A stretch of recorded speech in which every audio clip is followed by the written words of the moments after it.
On Radio Chile. Las opiniones vertidas en este programa son de exclusiva responsabilidad de quienes las emiten y no representan necesariamente el pensamiento de On Radio Chile. Ya comienza un nuevo capítulo de Agenda Global, donde cada semana nos encontramos con Eduardo Verdugo para comentar todo el acontecer político, tanto nacional como internacional, que forma parte de la palestra pública. Quédate con nosotros, ya comienza Agenda Global. Buenas tardes y bienvenidos a este nuevo programa de Agenda Global aquí en On Radio Chile. Hoy día tenemos un invitado de lujo. Tenemos como invitado al senador José Miguel Insulza, quien es senador por el Partido Socialista en la región de Arica y Parinacota. El senador Insulza fue ex ministro del Interior, ex ministro de Relaciones Internacionales y ex ministro secretario del Gobierno. Además, fue durante 10 años secretario general de la OEA. Con él conversaremos sobre la actualidad política nacional y también le preguntaremos sobre la realidad regional de América Latina, ya que hay una parte también que queremos conversar con él. Bienvenido, senador, y gracias por estar aquí con nosotros en Agenda Global. Muy buenos días, muy buenas tardes, muchas gracias, que estén muy bien, espero que tengamos un buen programa y muchas gracias por invitarme. Sí, senador, gracias por estar acá. Y justamente hoy día, un 14 de diciembre, que se están cumpliendo un nuevo aniversario del triunfo del presidente Elwin. Una vuelta a la democracia que en su momento fue un hito histórico, pero hoy día parece que tras el estallido social, parece que mucha gente hoy día empieza a criticar su hito histórico, con un estallido social que dice, bueno, que no fueron 30 pesos, son 30 años. ¿Qué opina usted de esa discusión?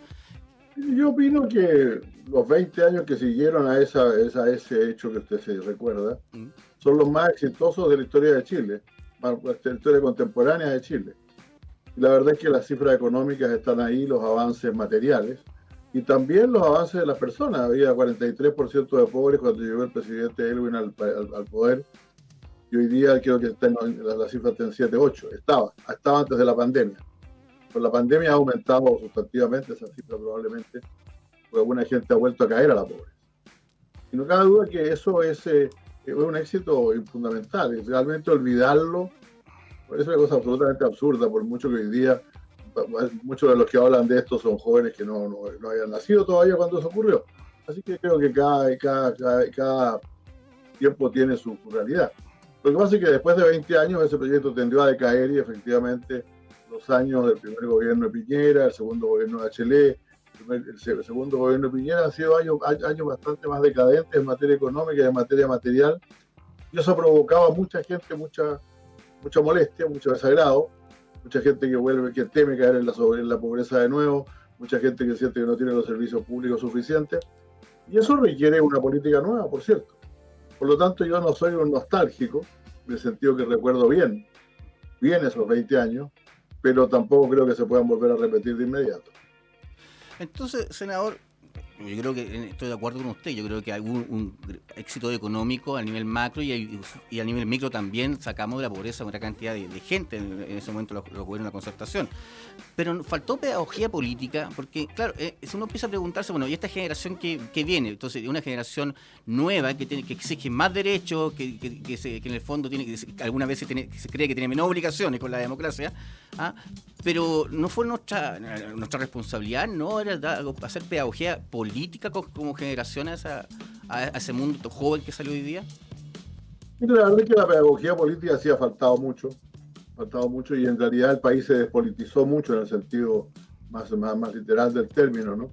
Que la gente se empezó a interesar por otras cosas sin que nos preocupáramos mucho de explicar lo que había ocurrido antes, pero yo creo que lo que aquí lo que se enseña es la historia. Hoy día se exige, por ejemplo, mucha más acción del Estado, mucho más presencia, por lo tanto, de lo público, que el Estado se haga cargo de los problemas de la gente, etcétera, y eso lo exige gente que tiene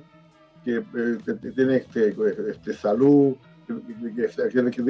que quiere acceso a la salud, a la educación, a mejores pensiones, etcétera, y exige que para eso el Estado se ocupe. Y probablemente eso va a ocurrir. Lo único que hay que hacer, por cierto, es cobrar más impuestos, porque con un 23% del Producto Geográfico Bruto en impuestos, eso es menos de la mitad de lo que tienen los países nórdicos con los cuales nos gusta compararnos. Pero déjeme decir que ahí va a ocurrir alguna cosa bien concreta también. Sí. Dentro de 30 años van a haber quienes van a decir, no, ¿por qué pago estos impuestos? Bueno, porque sirvieron para que tú fueras a la escuela, sirvieron para que tú tuvieras más salud, sirvieron, etcétera, pero ahora que el país va a estar mucho más desarrollado, probablemente ya no van a querer pagar esos impuestos. La vida es así, la historia es así.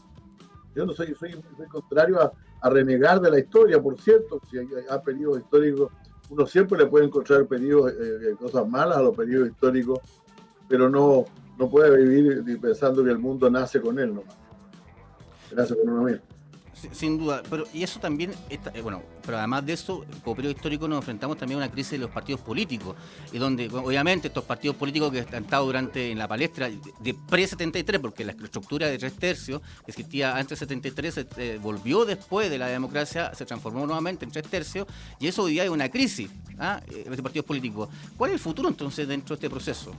Mire, en realidad déjeme decirle que yo soy de quienes consideran que ciertamente hay que considerar a hoy día a los independientes por la sencilla razón de que la masa de gente que participa de partidos políticos ahora ha disminuido mucho respecto de antes, lo cual significa que hay una cantidad de gente que se identifica con la política, pero no se identifica con ninguno de los partidos que hay. Y probablemente tiende a formar los propios. Por ejemplo, yo creo que hay un interesante movimiento de centro-izquierda, movimiento independiente de centro-izquierda que se llama independientes pero no neutrales, ¿no? Sí. Yo tengo ideas muy comunes con esa gente, nada más que esa gente no participa en partidos políticos. Hay alguna gente independiente, hoy día va a postular la lista del Partido Liberal, como por ejemplo Quilla, Patricio Fernández y otros. Sí. Esa gente buscando partido, en realidad no son probablemente independientes. Pero creo que es importante hacerles espacio. Yo estoy muy molesto por el hecho de que no se haya hecho lo suficiente, probablemente.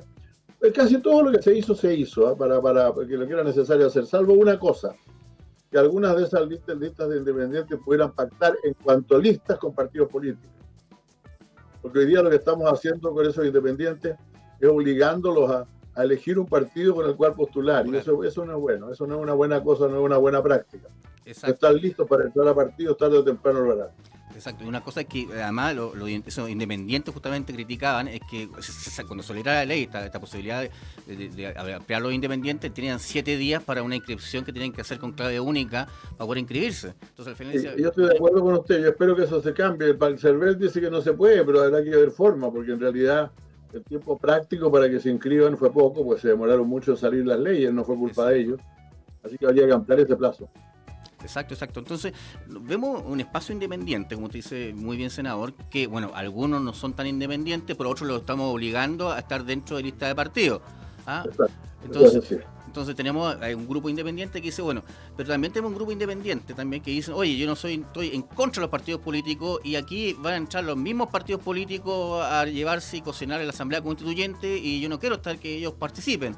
Esa discusión, uno puede ser, no un poco, ¿qué opina usted? ¿Un poco drástica o renegando de la política? Sí, es drástica, pero mire, los que tienen interés en participar van a encontrar forma necesariamente, sobre todo si se amplía el plazo. Mire, yo recuerdo el último candidato que tuvimos nosotros, un candidato independiente, Alejandro Guillé. Sí. Él postuló, apoyado por varios de los partidos de lo que hoy día se llama la unidad constituyente. Sí. Bueno, pero resulta que cuando se quiso constituir, él era independiente. Sí. Hubo que recoger la firma, le costó muchísimo recoger la firma, y cuando se quiso crear un comando independiente, alguna gente estaba disponible para eso, gente de mucho prestigio nacional e internacional, y sin embargo nunca se formó el comando independiente. O sea, el tema de la independencia es un tema bueno desde el punto de vista comunicacional, pero no tiene toda la envergadura que mucha gente dice que tiene. Ahora, yo espero que este fenómeno, sin embargo, hoy día se exprese mucho más en la elección, y por eso yo espero que se les dé facilidades para que se puedan inscribir a los que no han podido hacerlo. Sin duda, senador, hay un tema que está pendiente. Ya hay un tema que se trató, que fue el tema de la paridad, que se logró sacar una asamblea con paridad. Ya estamos encima del tema de los pueblos originarios, que usted comentábamos antes de entrar al programa, que están esperando que el plenario de la Cámara de Diputados vote justamente esa indicación para que ustedes puedan analizarla. Sí. Siempre se habló de 20, 24 por fuera, ahora el acuerdo fue 17 por dentro, y justamente hay uno que era de afrodescendientes, justamente descendientes afrodescendientes. ¿Ah? Bueno, yo me atrevería a decir que más que un acuerdo, fue casi una imposición, y voy a explicar por qué. Porque la verdad es que a nosotros nos interesa mucho la Asamblea Constituyente. Y nos interesa mucho una Asamblea Constituyente en la cual participen los pueblos originarios. Pero nos encontramos con una oposición que llegó y dijo, son 15, son dentro de la lista de 155, y bueno, y eso hubo que aceptarlo. Bueno, no se aceptó, pero finalmente usted estará de acuerdo conmigo en que la distancia entre 24 y 17 es bastante poca, es mucha comparada con que con 17 y 15. Lo único que ellos se dieron es que fueran dos más. Y además, respecto de los afrodescendientes, todavía falta por verlo, porque ellos pidieron votarlo en contra, pero pidieron votarlo aparte. Cuando un diputado, un senador o senadora o diputada pide votar separadamente algo de una comisión mixta, eso es porque no le gusta esa parte. Y por lo tanto, esta fue una concesión más todavía. Y eso podría fallar. Yo espero que los diputados de gobierno entiendan que ellos reconocieron hace un año y medio la existencia de un pueblo tribal afrodescendiente chileno, que radica fundamentalmente en el norte del país, y no le nieguen el ingreso a la Asamblea Constituyente. Los representantes de ese pueblo son bastante más que varios pueblos originarios, dicho sea de paso. Pero me temo que, ¿por qué? ¿Y por qué iba a los diputados? Porque yo creo que en el Senado los votos para eso están. Están los votos. Lo que falta es saber si tenemos los votos de los diputados. ¿Y los diputados van a tener que votarlo aparte de eso? Claro, lo que pasa es que las comisiones, cuando se aprueba un proyecto en comisión mixta, se consensúa un proyecto en comisión mixta, eso va a ser aprobado en las dos ramas del Congreso, pero la primera rama que vota es aquella en la cual se originó, tuvo su origen el proyecto, el primer lugar donde se vio. Y por lo tanto ahí se vota, y si se rechaza ya no tiene para qué votarlo en el Senado, tiene que aceptarse en ambas ramas, ¿no? Lo más probable, la probabilidad aquí cierta, es que va a ser aprobado el proyecto con los 17 representantes de los pueblos originarios y con las normas que se dictaron para esto, porque eso fue consensual, finalmente se acordó. Pero el tema del pueblo afrodescendiente chileno, el pueblo tribal afrodescendiente chileno, es algo que se va a votar por separado. Y ahí, bueno, la oposición que está entera con eso tiene 83 votos, 83 diputados, y le faltan 93, porque necesita 93. Por lo tanto, esto está en manos de diputados de la derecha. ¿Y se pueden conseguir esos votos, cree usted, o no?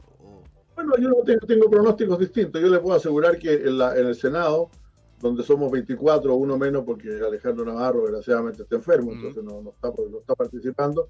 En el Senado nosotros tendríamos 3 votos para hacer los 26 que se requieren para aprobar. Pues se requieren 3/5, ¿no? Yo no estoy seguro que en la Cámara de Diputados los tengamos. La ferocidad con que algunos diputados emprendieron en contra de esta propuesta me hace preocupar, me preocupa. Senador, en ese sentido, ¿usted cree que en la medida que nos vamos acercando a la próxima elección en abril, se va polarizando la discusión? Ya no hablamos de competencia, sino hablamos de polarización en los discursos, y pareciera que cada día más la vía comunicacional fuera la forma de hacer política. Sí, pero yo creo que algunas cosas van pasando que muestran que realmente, yo creo que en Chile hay una fuerza que todavía no se logra expresar. Yo creo que hay fuerzas que se expresan claramente. El Partido Comunista, con algunos aliados, algunos apéndices que tiene claramente un proyecto, seguramente no diré de elegir necesariamente un presidente, pero sí de volver de alguna manera al tamaño de partido que alguna vez fue, cosa que perdió en los años anteriores al plebiscito del 88 y nunca ha recuperado. Y por eso hablan con tanta fuerza contra los 30 años, ahora incluso hablan de 47, juntándonos a nosotros con la dictadura y otras cosas más. Pero en fin. Entonces, este tipo de partido que está ahí. Enseguida están los partidos de la izquierda democrática y el centro, y el centro izquierda todavía no se expresa adecuadamente. Entonces, claro, el Frente Amplio está prácticamente en liquidación entre los que están de acuerdo con que quieren juntarse con el PC y los que quieren formar parte de la unidad independiente, de la unidad constituyente, y eso deja ese espacio, yo creo que hay que llenarlo todavía.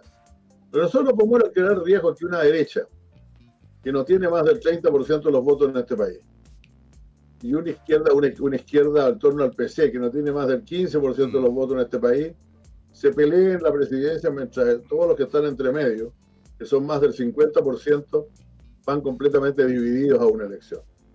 Eso sería desastroso. Además, la primera elección no es la presidencial, pues. No. La primera elección es la de alcaldes, concejales y constituyentes. Y gobernadores. Y si vamos divididos ahí, lo más probable es que nuestros sueños de tener una nueva constitución como queremos no funcionen.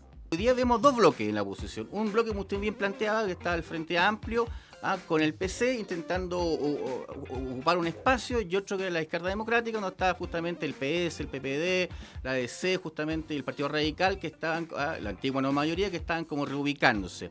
En estos dos bloques uno los ve, pero pareciera que es imposible conversar, porque al final uno lo ve en la última inscripción, donde justamente el Frente Amplio, mientras estaba sentado en la mesa negociando, fue inscrito sus candidatos. Y unas primarias que no se hicieron, entonces al final uno no sabe por dónde lo toma. O sea, Fuad Chahín dice una cosa, acusando justamente al PC de que no va a estar con él, y viceversa el PC y el Frente Amplio dicen que no están con Chahín. Y lo mismo pasó, pensemos también lo que fue en la mesa de la Cámara de Diputados, que fue otro fiasco para la oposición. ¿Qué pasa ahí? Bueno, mira, aquí hay dos cosas distintas.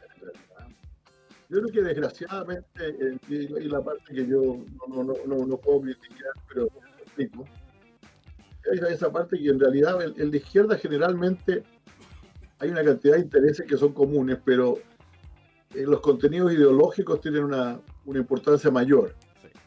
Entonces, toda esta discusión de si estamos más cerca de los que estaban ligados a la Unión Soviética antes o de los que han estado en la concertación, esa es una típica discusión ideológica, finalmente no es práctica, no sirve de nada y no alude a la realidad.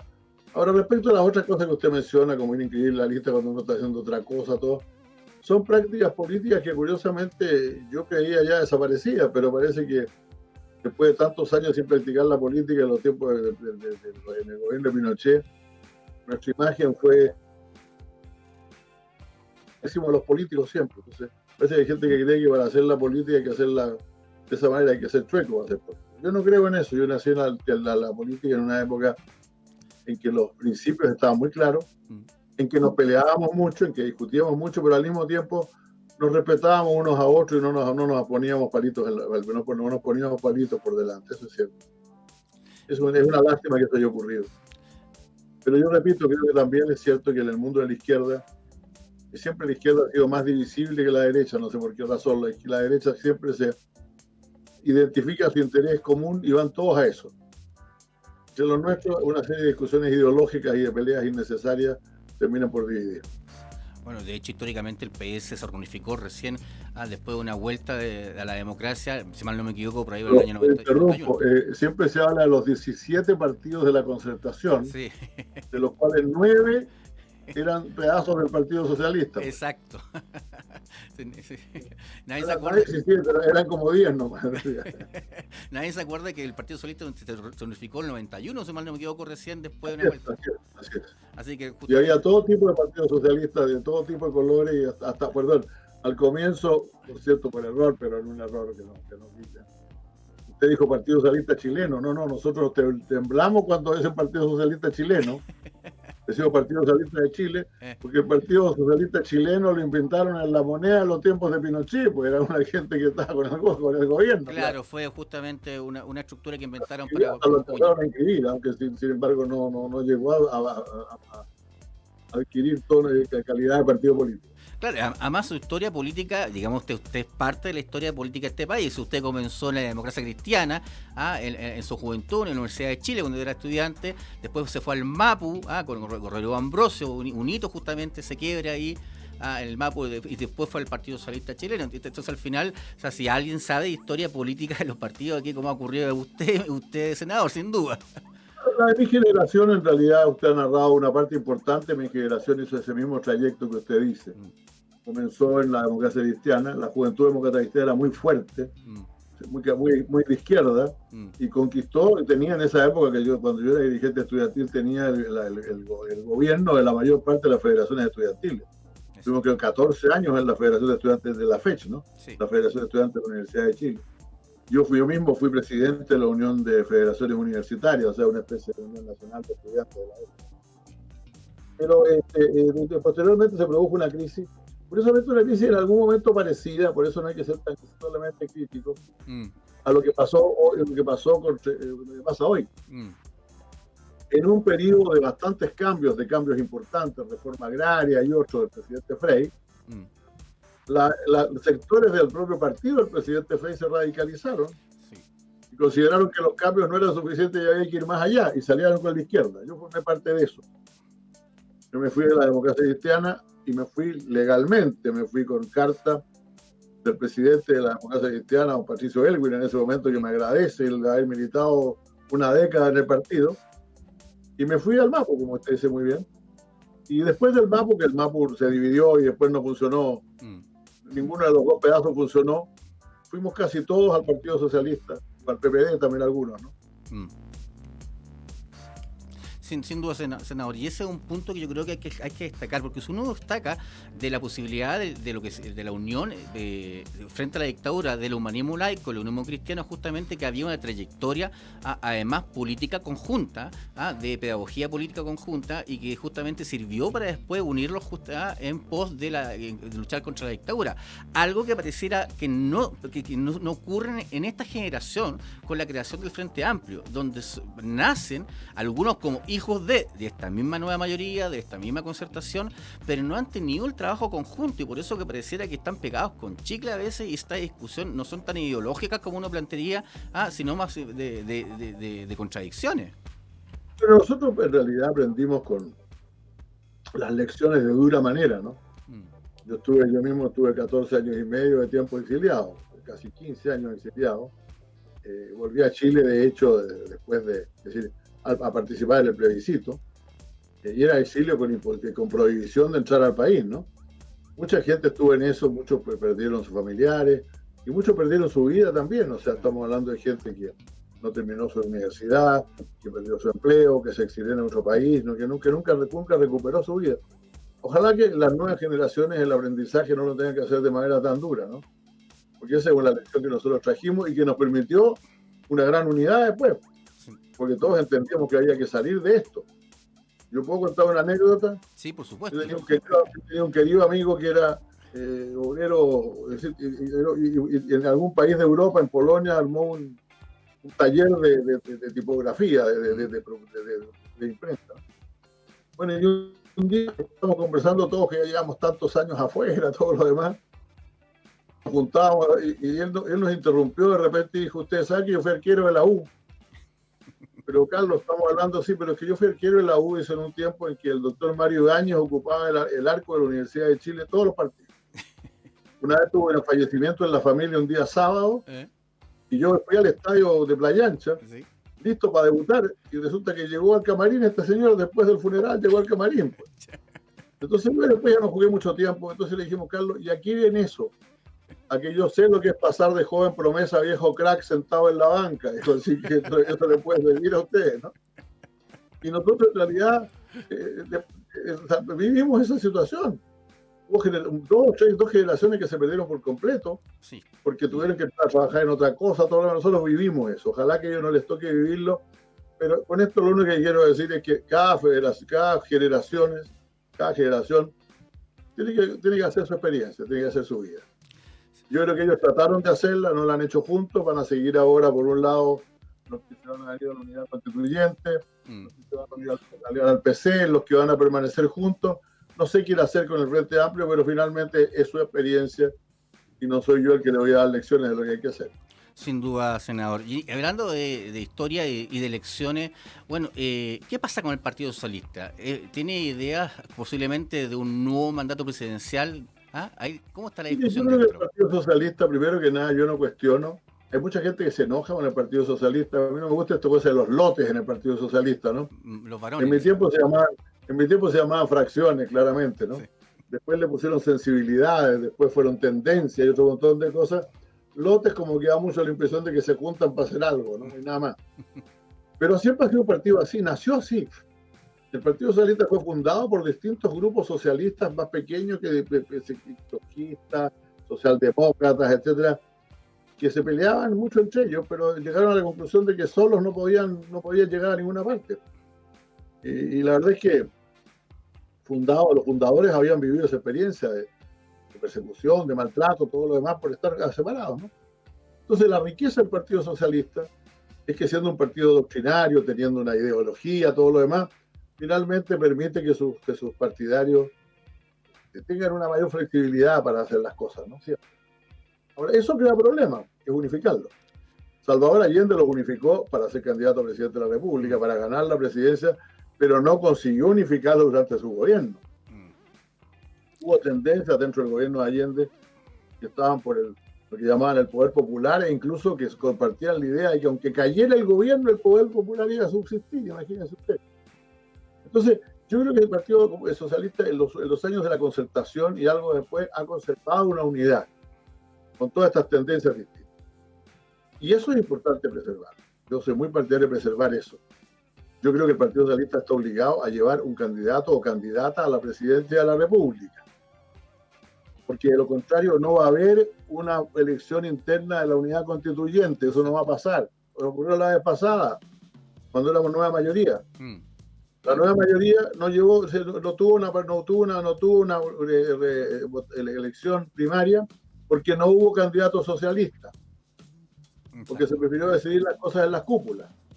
Yo espero que eso no vuelva a ocurrir, que aprendamos esa lección y entendamos que la unidad de la centroizquierda en Chile la forja el Partido Socialista llevando su propio candidato a la presidencia de la República, aunque no sea el candidato finalmente, por cierto, a competir con los otros, ¿no?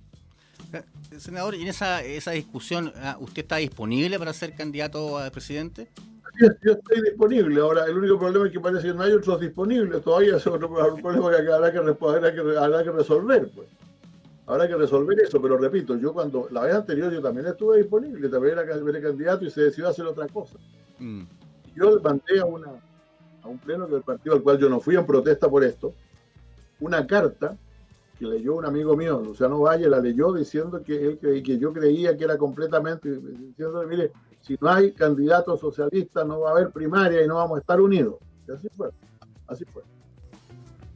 Sí, y esa discusión, senador, por último, yo cuando veo a mucha gente cercano al Partido Socialista, me dice, bueno, es que el Partido Socialista ha tenido bastantes vaivenes, me dicen. Por un lado, el Partido Socialista de los 70 era un partido mucho más marxista, era mucho más ideológico. Después, con la vuelta a la democracia, como que dicen algunos que está mucho más socialdemócrata, dicen algunos que entró la tercera vía en esa vuelta.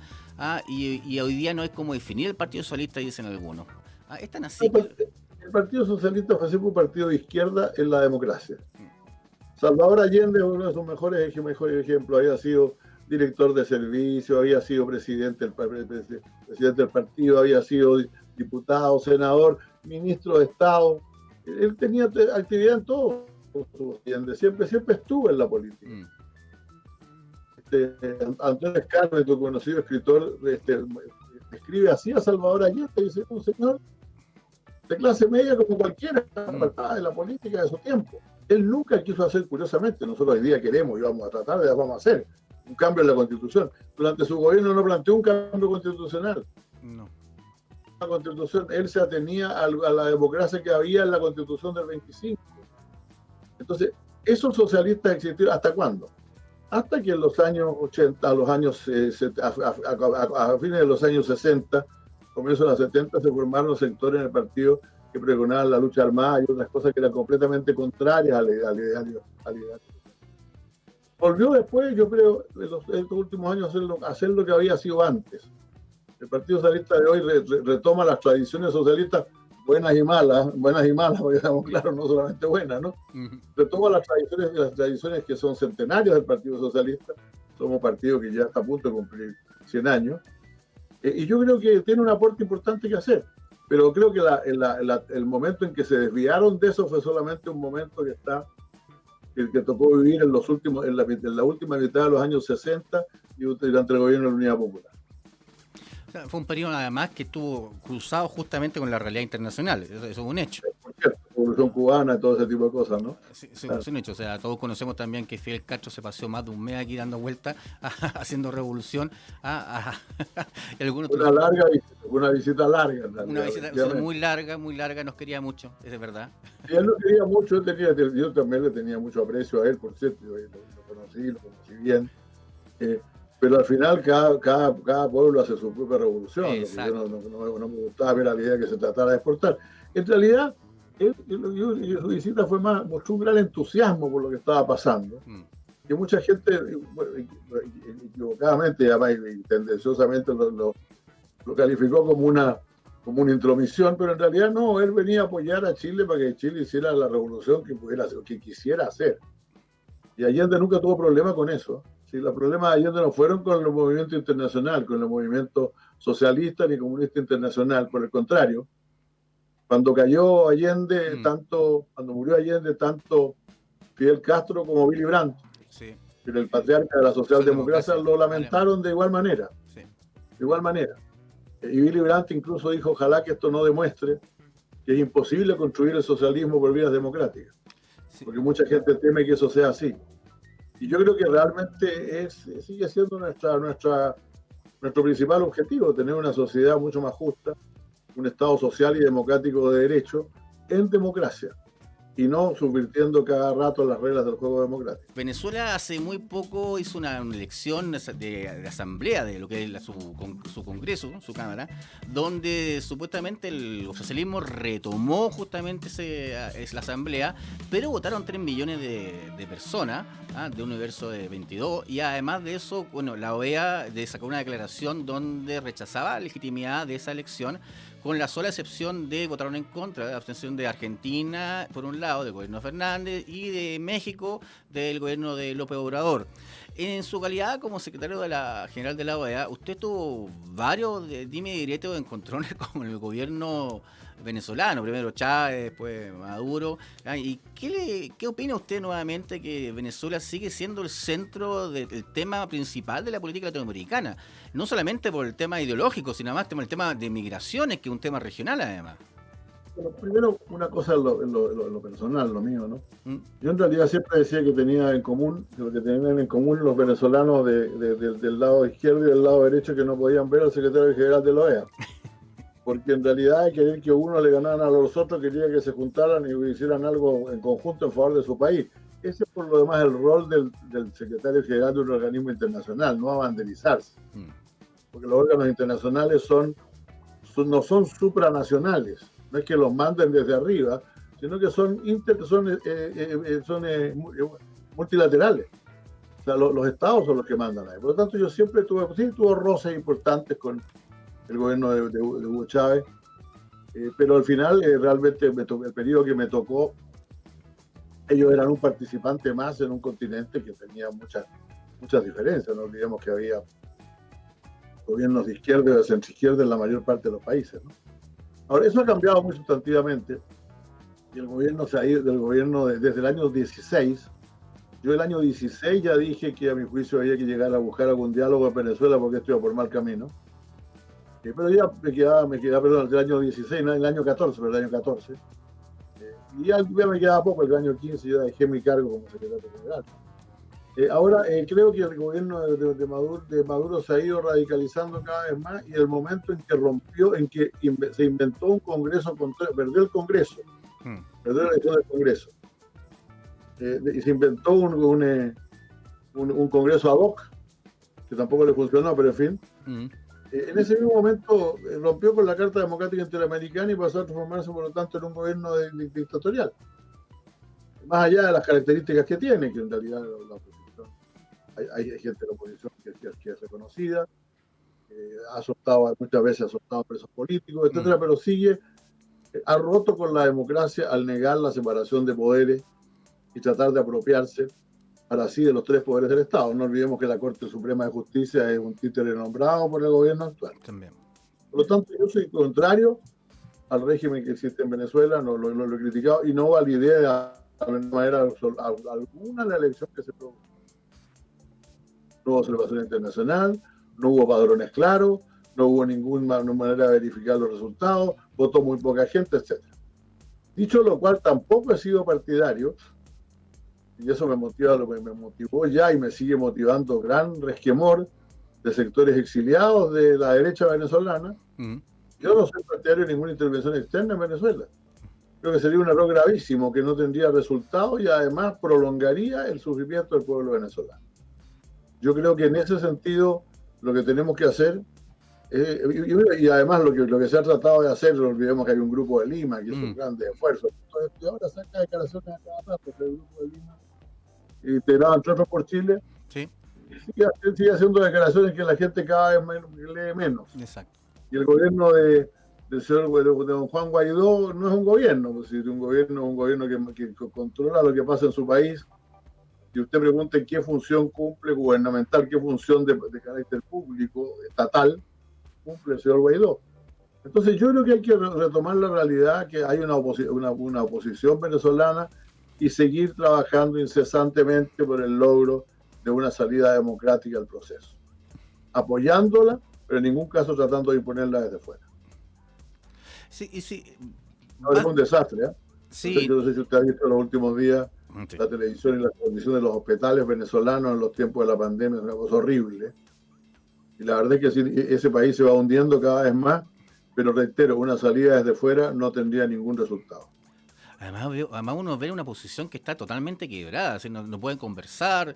Se pasan peleando un poder que no tienen, se pasan peleando entre ellos por un poder que no tienen. Exacto, justamente, y algo que se le venía diciendo ya, como usted dice, hace muchos años, y yo aún recuerdo todavía, senador, cuando ellos a la primera elección que no fueron, desacreditando justamente la posibilidad del gobierno, de la legitimidad de esa elección a la asamblea, ellos no se presentaron, y cuando no se presentaron, al final dejaron justamente que la asamblea constituyente que creó la nueva constitución Chávez fuera completamente oficialista. Yo estaba ahí antes de la constituyente, esto habla de la constituyente, pero yo el año 2006 puede haber sido, sí. Cuando yo recién llegaba a la OEA, hubo una elección y yo mandé una misión electoral encabezada por con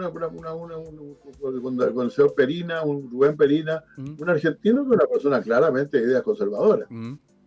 Y Perina negoció con el gobierno todo lo que pudo para obtener para la oposición las garantías que necesitaba. Y al final le dijeron, mira, si usted consigue esto, vamos a ir a la elección. Le dijeron que sí y una hora después dijeron que no iban a la elección. ¿Sí? Y Chávez se ganó el Congreso completo, entero, el Congreso durante todo un periodo. Y esa realidad también, por lo tanto, es culpa de una oposición completamente incapaz de unificarse, completamente incapaz de unirse. Y a mí me parece que ese fue el pecado original, porque a partir de eso, justamente, Chávez pudo legalizar y formalizar justamente todo su proceso de revolucionario, como él plantea. Pues él había hecho una elección con todas las de la ley, pues, con las condiciones que le habíamos exigido. Exacto. Justamente. Nosotros no fueron a votar, y claro, votó mucho menos gente, por cierto, pero los diputados que estaban ahí, todos podían decir, mire, yo fui elegido legítimamente. Exacto, es un tema. Senador, y siguiendo esa misma línea, ¿qué le pasa a usted, o qué piensa usted, disculpando mejor el concepto, lo de Almagro, el secretario Almagro justamente, y Bolivia? ¿Usted cree que fue un error en ese caso de no reconocer el triunfo, o el supuesto triunfo de Evo Morales en Bolivia, porque después volvemos el MAS ganó nuevamente la elección? Y mucho de ese gobierno de transición hoy día está siendo procesado, incluyendo a su presidenta. Usted me pone en un aprieto, porque yo sigo permanente. Mire, yo más allá de lo que opine sobre la política exterior, sobre lo que está pasando, etcétera, hay una ley sagrada, no escrita. Las mejores leyes son las que no están escritas. Una ley no escrita que la siguen los ex secretarios generales de la OEA y también los de Naciones Unidas, de no referirse jamás a lo que hace su sucesor. Por lo tanto, yo no lo hago. Ahora voy a decir lo siguiente solamente. Yo creo que había una misión electoral y a la misión electoral hay que nombrar, que tiene que ser completamente autónoma, también de la Secretaría General de la OEA. Yo nunca fui a una observación electoral, jamás. Siempre nombré a un personal importante que pudiera hacer él la vez de jefe de la misión y tomar una decisión sobre esto. Desgraciadamente ahí al parecer esto no fue lo que ocurrió, las cosas se enredaron. Posteriormente yo conozco el jefe de misión, era un ex canciller de Costa Rica, que es una estupenda persona, Y naturalmente, desgraciadamente, no, la OEA en realidad entonces apareció como entrometida en el asunto. Lo cual es muy malo que la OEA nunca se debe aparecer entrometida en los asuntos, porque después se hace, no puede participar. O sea, uno u otro la va a rechazar. Sin duda. Porque la OEA no se puede poner nunca en la condición de que alguno de las dos partes contendientes rechace su presencia o su existencia. Eso felizmente a mí nunca me ocurrió. Yo recuerdo cuando yo llegué a presidir al gobierno, a la OEA, el canciller de Nicaragua le anunció a todo el mundo que yo iba a la OEA la semana siguiente a poner coto a las barbaridades del señor Ortega. Entonces, cuando llegué yo a Nicaragua, nadie quería hablar conmigo, era obvio. Pero la verdad es que no solamente las cosas se arreglaron esa vez, después se echaron a perder de nuevo. No solamente se arreglaron esa vez, sino que yo conseguí hablar con ambas partes, que es lo que el secretario general de la OEA siempre tiene que hacer.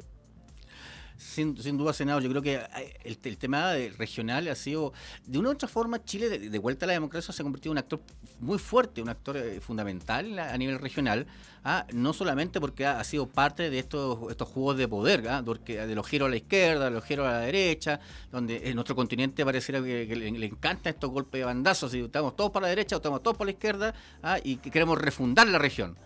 Entonces, al final... Es así. Entonces, a mí lo que mire, unos amigos míos peruanos han hecho un recuento de la cantidad de organismos latinoamericanos que están inactivos. ¿Sí? Son varios cientos de organismos. O sea, esto que teníamos un organismo llamado la UNASUR. Sí. La UNASUR costó fundarla, es sudamericana. Sí. La UNASUR es estrictamente sudamericana. Costó fundarla, pero finalmente todos entramos ahí, hicimos algunas buenas cosas. Durante la presidenta Bachelet se hicieron buenas cosas y después con otros también. Unos y otros crearon problemas, porque finalmente había que elegir un nuevo secretario general después del expresidente Ernesto Samper, había que elegir un nuevo secretario general, y los dos países, Bolivia y Venezuela, vetaron todos los nombres que se les propusieron. Entonces, por mucho que uno les recordara que las cosas habían cambiado un poco en la región y que ya no tenían mucha mayoría en la región, igual y posteriormente ese fue un pretexto para que las derechas que llegaron al gobierno en otros países decidieran cancelar la UNASUR, terminar con ella. Ahora tenemos una cosa que se llama el PROSUR, que ya nació bajo el estigma de ser más de unos que de otros. Sí. Tenemos que aprender a tener organismos que sean de todos y que puedan subsistir más allá de cómo cambian los gobiernos. Y en ese sentido, senador, a mí me pasa justamente que de una otra forma incluso el Partido Socialista tiene como programa la Unión Latinoamericana. En general los partidos socialistas de América Latina se concentran en esa unidad latinoamericana, y la izquierda también, internacionalista, plantea esa idea de unidad regional. Pero cada vez que vamos a una unidad regional, pareciera que me importan más los espacios de poder de cada país, y dentro de cada país, de cada sector, y después terminamos echándole la culpa a los norteamericanos, a Europa, otros ahora le van a echar la culpa a los chinos. Entonces, al final en alguna época existió una cosa que se llamaba el Grupo de Río. Sí. Tenía la gran ventaja de haber nacido de 4 países, los únicos 4 que tenían formalmente gobiernos democráticos en América Latina. En toda América Latina, cuando Centroamérica estaba lleno de guerras de guerrilla, sí. y América del Sur estaba lleno de dictaduras de seguridad nacional. Los 4 países que sobraban estaban ahí, eran México, Panamá, Venezuela y Colombia. Crearon el Grupo de Río, después se llamó el Grupo de los 8, cuando 4 países más se democratizaron, y después se pasó a llamarse simplemente el Grupo de Río. Ahora, eso existía. Pero a alguien se le ocurrió ir más allá y crear una especie de unión latinoamericana sin Estados Unidos ni Canadá. Después se llamó la CELAC. Y eso dividió los intereses de algunos países. Porque algunos países estaban más interesados en el Caribe, otros más interesados en cooperar solamente América del Sur. Y finalmente eso nunca funcionó. Y desgraciadamente nos quedamos sin eso. Ahora, yo soy muy partidario de que América Latina tenga una entidad propia. No sé si con el Caribe o no, es complicado. Y otro mundo. Hay 13 pequeños países del Caribe que tienen sus intereses algo distintos y en otras partes de la región. Además. En otras partes del mundo. son muy ligados al Commonwealth británico, por ejemplo, la mayor parte de ellos, ¿no? En general, el CARICOM, sí. Exacto, el CARICOM me refiero, porque yo no quiero cuestionar el CARICOM, tuve grandes relaciones con ellos, en realidad, en mi segunda vuelta como secretario general, fueron ellos los que me proclamaron su candidato a secretario general. Pero hay que buscar formas más ágiles de relación con ellos, más que obligándolos a pertenecer a un organismo grande, todo lo demás. Entonces, algo así como el Grupo de Río para América, para latinoamericanos, yo creo que habría que volver a crear. Yo soy muy partidario de eso. Bueno, es una tarea que está pendiente justamente, senador. Nos ha pescado esta crisis en el peor momento, el mayor momento de división en América Latina. Sí. Eso es cierto. Nosotros tuvimos en la primera década y la primera década del siglo, tuvimos buena economía y buena política, puras democracias en todos los países, etcétera. Eso empezó a caerse a comienzos de del 2012 o 2013. Y hoy día estamos en un periodo de crisis económica y división. Y eso es malo cuando el mundo entero está en un periodo de crisis económica y división. Sin duda. Sin duda, yo creo que estamos dentro de los ciclos. La vaca gorda, la vaca flaca. Entonces, senador, así es. Le damos las gracias por estar aquí con nosotros y acompañarnos a este programa de Agenda Global en On Radio Chile. Y esperamos tenerlo nuevamente más a futuro conversando, posiblemente de su candidatura presidencial. ¿Quién sabe aquí? Bueno, vamos a ver qué es lo que pasa. Usted sabe que don Salvador Allende, que perdió 3 veces como candidato, fue elegido después. Y a él le encantaba decir, cuando le preguntaban si iba a ser candidato de nuevo, si así, me decía... Yo, cuando ya llevaba 3 derrotas, ¿no? Decía, cuando me entierren a mí, mi lápida va a decir: aquí yace Salvador Allende, futuro presidente de Chile. Bueno, también usted conversó justamente de usted que terminó siendo presidente de Chile, a pesar de todo. Pero también usted ya fue joven promesa y un crack todavía. Yo fui joven promesa, pero ya soy viejo crack ya tanto. Muchas gracias, senador, por estar aquí con nosotros. Y lo esperamos nuevamente más adelante, si es posible. Cuando guste, don Eduardo, a sus órdenes. Okay. Muchas gracias. Senador, muchas gracias. Así estamos finalizando un nuevo programa aquí en Agenda Global en On Radio Chile. Y los dejamos invitados para la próxima semana, para un nuevo invitado que le estaremos confirmando quién podría ser para hablar sobre política nacional e internacional. Muchas gracias por estar con nosotros y nos vemos la próxima semana. Hasta luego. Hasta aquí llegamos con Agenda Global. Si te perdiste el estreno de Agenda Global, no te preocupes. Este miércoles a las 10 de la mañana podrás escuchar su repetición para mantenerte al tanto de toda la actualidad política, nacional e internacional. ¡Hasta la próxima! Las opiniones vertidas en este programa son de exclusiva responsabilidad de quienes las emiten y no representan necesariamente el pensamiento de On Radio Chile. On Radio Chile.